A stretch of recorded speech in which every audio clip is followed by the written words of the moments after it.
Hi. You are. Yes. So last time I was in Dallas, there was a very small crowd. This was a while back. And so this is crazy. This is amazing how many people there are. This is co-creation at its best, is what this is.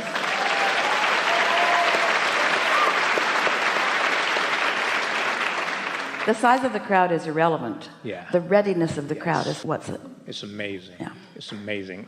I think you look younger than like when I first saw you. So those products are working. Oh, you're talking about Esther. Yes. Esther. Those products are working. Keep doing it. All right. So I'll get right to it.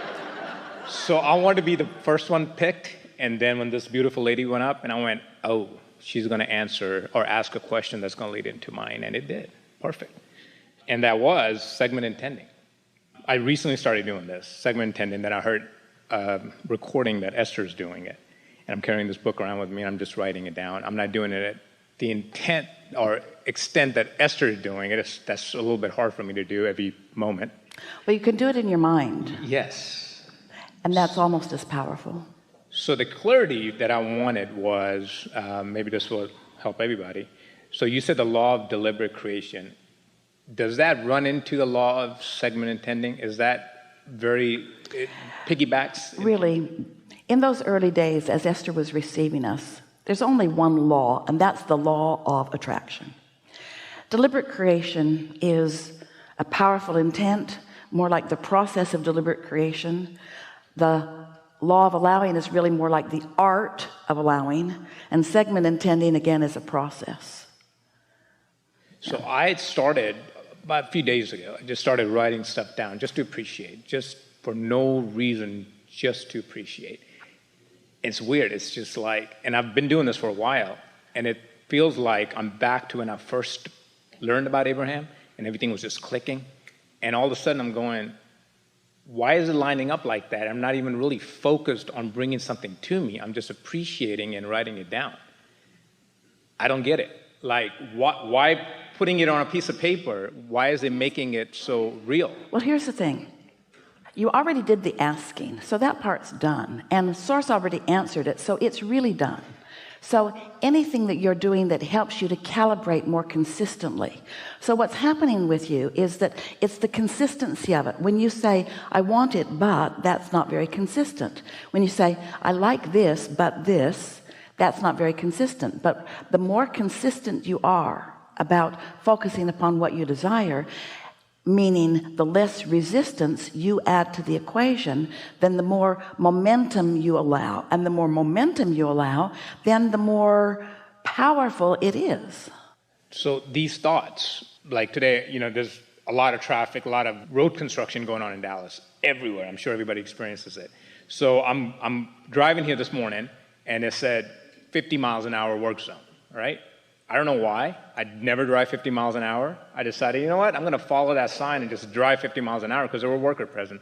So I slowed down to 50 miles an hour, and these cars are just zipping by me, everybody. And I'm like, okay, I'm just going to relax. And it was so hard to drive 50 miles an hour because everybody else was doing 75. There's no cops on the road, and I'm going, all right, I'm going to do it. I'm going to just keep driving 50 miles an hour. It was so hard. But all of a sudden, the thought came, why are we in such a hurry? Like, where are we going? 75 miles an hour, Saturday morning.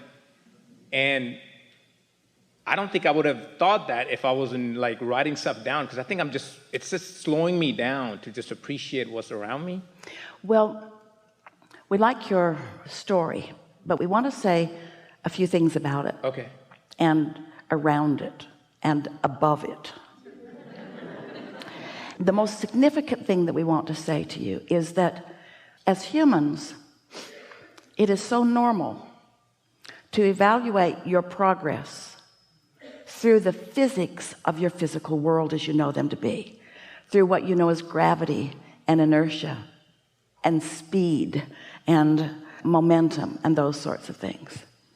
When you meditate on a regular basis and allow your vibration to rise, in other words, meditation means focusing in a way that your normal thoughts stop, which means all resistance stops, which means you allow your vibration to rise, which means you sync up with that pure positive energy, non-resistant vibration. There's such power in that.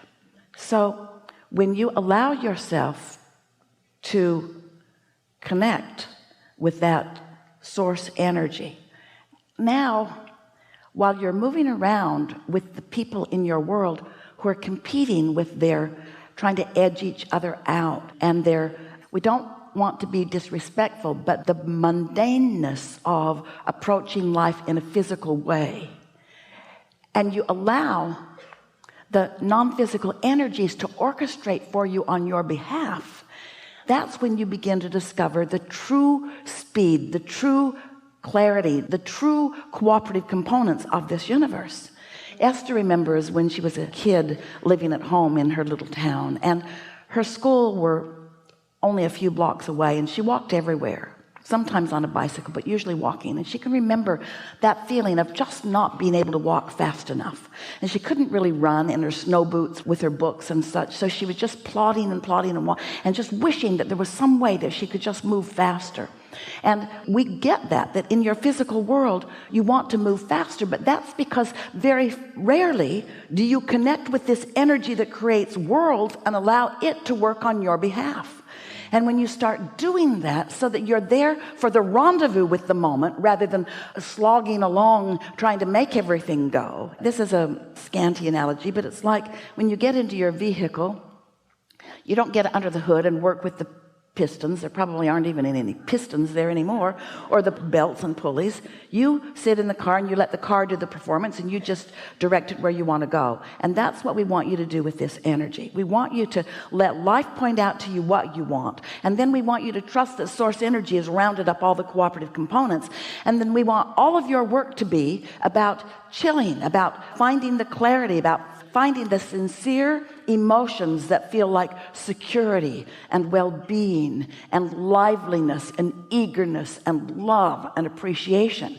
Because when you hone in on those, so that that's the active vibration around which you are focused, now there's no resistance within you, and now all that the source within you is lined up for you. You'll be right there at the right time. Your timing will improve, the clarity that will flow through your mind, the impulse to be there. The other day, Esther was ripping up the hill. She was late. She was going to visit some friends in Del Mar. She was moving fast because she was 5 minutes late, or going to be. She was moving really, really fast as she tore off this main road and up onto the hill road that was going to wind up. And we said to her, take it easy. She hears us because she's tuned to us, and she slowed right down. And in that moment, 5 SUVs, big black ones, just like the one she drives. She drives herself around, only she's the chauffeur. Came moving very fast down the hill. There was something going on up there, maybe a drug raid. She didn't know. They all looked so official. They were moving so fast down that hillside. And she just cooled her jets, pulled over as they all went by. And she knew that we had seen them coming. She's close enough to us to feel the impulse. And so she was out ahead of it in that way. You see what we're getting at? So you don't know what that impulse was. You don't know why you felt it so strong. Just trust it and follow it. I did, and I wrote down, last time I was here, I was the second one picked. And so I was sitting in my car when I got here. I wanted to get here early so I can get a seat up front. And I was like, that's gone. That's not going to happen. And so I wrote down, you know what? Perfect unfolding. It always is. I'll sit where I'm sit. I'm going to make a great connection, and I'll be the second one called. It doesn't matter where you sit, and it doesn't matter whether you're second or third, but there is something about desire and expectation. In other words, in that desire and in that knowing, there was no resistance in your vibration, and so it was obvious. In other words, it wouldn't have mattered where you'd been. That was your intention with no resistance, which made you powerful. Thank you very much. Yeah. This was amazing. Yeah. Thank you. Really good. Really good.